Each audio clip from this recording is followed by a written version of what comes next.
जानिए अपने जीवन में गरीबी और दुख का असली कारण। एक बार महात्मा बुद्ध एक गांव में अपने शिष्यों सहित घने पेड़ुत की छांव के नीचे बैठे थे। आसपास के गांवों से बहुत से लोग अपनी मानसिक समस्याएं लेकर महात्मा बुद्ध के पास आ रहे थे। महात्मा बुद्ध उन सब की मानसिक परेशानियों का समाधान देते।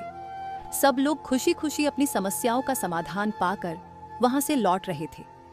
वहीं से कुछ दूर बैठा एक दुखी भिखारी लोगों को बुद्ध के पास जाते देख अपने भाग्य को कोसता हुआ यही सोचने लगा कि अभी कुछ देर पहले तो ये लोग दुखी मन से मुंह लटकाए उन महात्मा के पास गए थे और अब इतना खुश होकर कैसे वापस लौट रहे हैं। आखिर माजरा क्या है, जरा मैं भी जाकर देखूं कि वो महात्मा ऐसा कौन सा खजाना बांट रहे हैं इन लोगों को। वे इतने प्रसन्न हुए कि उनके चेहरे लाल हो गए। जब वो दुखी भिखारी कुछ नजदीक गया तो उसने देखा कि ये महात्मा तो लोगों को प्रवचन देकर लोगों के दुख का निवारण कर रहे हैं। यह देखकर भिखारी के मन में भी तीव्र इच्छा हुई कि क्यों न मैं भी इन महात्मा को अपना दुख बताऊं। मुझे भी अपने दुख का समाधान अवश्य मिलेगा। बस फिर क्या था, समाधान पाने की लालसा लिए भिखारी महात्मा बुद्ध के सामने पहुंचा और हाथ जोड़कर प्रणाम करते हुए बोला, हे महात्मा बुद्ध, मैं भी लोगों की मदद करना चाहता हूं। मुझे लोगों की मदद करने की बहुत इच्छा है, लेकिन मैं कैसे मदद कर सकता हूं? मैं बहुत गरीब हूं। मेरे पास न तो पैसे हैं और न ही कोई ऐसी चीज जिससे मैं किसी की मदद कर सकूं। मैं कोशिश करने पर भी किसी की मदद नहीं कर सकता। मुझे भगवान ने इतना गरीब क्यों बनाया? हे महात्मा, मुझ पर कुछ कृपा करो। इतना बोलते हुए भिखारी रोने लगा।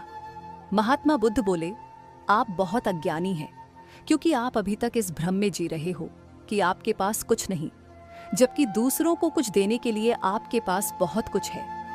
आप बिना धन और वस्तु के भी दूसरों की मदद कर सकते हो। आपके पास जुबान है जिससे आप मीठे शब्द बोलकर किसी के दुखी चेहरे पर मुस्कान ला सकते हो। इन्हीं शब्दों की ताकत से आप किसी के भी टूटते हौसलों को फिर से मजबूत कर सकते हो। इन शब्दों की शक्ति से आप किसी के भी मन में सकारात्मक विचारधारा के बीज बो सकते हैं और उसे गलत रास्ते पर जाने से रोक सकते हैं। आपके दो हाथों से किसी भी कमजोर या लाचार व्यक्ति की सहायता कर सकते हो। आपकी दो आंखें किसी अंधे को रास्ता दिखा सकती हैं। आप किसी के लिए दुआ कर सकते हो। आप किसी के अच्छे स्वास्थ्य की कामना कर सकते हैं। लेकिन अज्ञानतावश आप अब तक इस बातों को समझ नहीं पाए और इस भ्रम में अब तक जीते रहे कि आपके पास मदद करने के लिए कुछ नहीं। किसी की मदद करने के लिए धन और वस्तु का होना अनिवार्य नहीं है।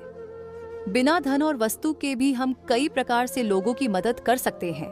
महात्मा बुद्ध के ज्ञान से भरे ये सुंदर शब्द सुनकर भिखारी के चेहरे पर मुस्कान आ गई और वह खुशी से झूमता हुआ वहां से चला गया।